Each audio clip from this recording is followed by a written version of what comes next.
Trial results from another COVID-19 vaccine show promise in the effort to stop the spread of coronavirus. AstraZeneca says its COVID-19 vaccine is safe and it's 79% effective in preventing systematic illnesses in the U.S. It was a 100% effective at preventing severe illness and hospitalizations. Our reporter Emma James explains how this will impact the future of vaccine rollout.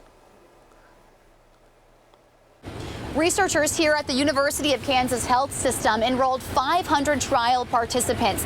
They were part of the more than 30,000 people who all volunteered to be a part of the AstraZeneca trials.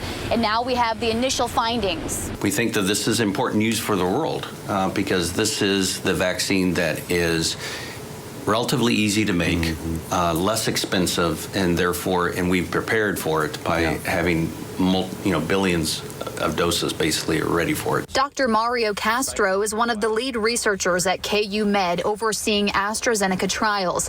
The hospital partnered with Children's Mercy to conduct the trials. Researchers say Monday's initial results are exciting news. AstraZeneca is going to be the vaccine that basically goes to save the world. We've talked about this before. There's going to be massive production of this vaccine. The company has had a rocky road to get to this point. Last fall, the FDA halted trials for 6 weeks after concerns about neurological symptoms.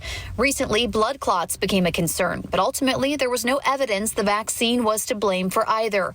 Dr. John Irvin with the Alliance for Multi-Specialty Research in Kansas City says the public shouldn't be worried about the vaccine development. Safety is the primary concern. So anytime there's a question, they did the right thing. They halted the studies, evaluated it, and said, nope, looks like we're okay. And they opened it back up and went ahead. I asked what he thinks about vaccine rollout in the U.S. so far. I think things are looking up. I'm still very concerned about the percentage of the population that says they won't take it, which I've heard most recently was around 40%.